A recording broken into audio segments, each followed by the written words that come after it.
Philly Socialist has 3 core values: science, democracy, and human rights. I'll be focusing mostly on science with human rights implicit in a lot of what I'm saying. Here's an overview of the video since it's long and it'll give you a chance to decide what you want to watch, don't want to watch. For the main event, I'll be going through approximately 20 characters from Orange is the New Black in terms of why they're in prison, should they be in prison, and how might their lives be different under socialism.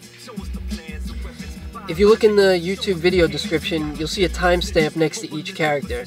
So if you're on desktop, you can click the timestamp and it'll take you to that part of the video where I discuss that character if you want to watch certain ones.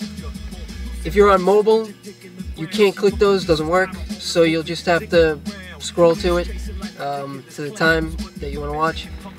But before I get into that section, there's 2 segments that I have to go through to lay some foundation. I'll state my thesis for each one so you can decide whether or not you want to watch it, and timestamps for those will also be in the video description. The first segment is, what are the purposes of prison?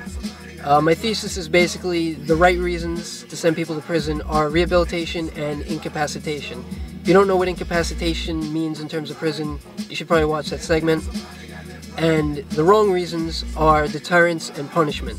Deterrence is a tricky one because depending on your perspective, you can look at incapacitation as a deterrent or punishment. More commonly, punishment is considered the deterrent, so that's the angle I'm going to look at it from. The other segment is, and by the way, that segment should be about 4 minutes. The other segment, which should be about 3 minutes, is legalization of drugs. I've already stated my thesis on that, but I'll restate it again briefly. I believe all drugs should be legalized and regulated, use, manufacture, and sale.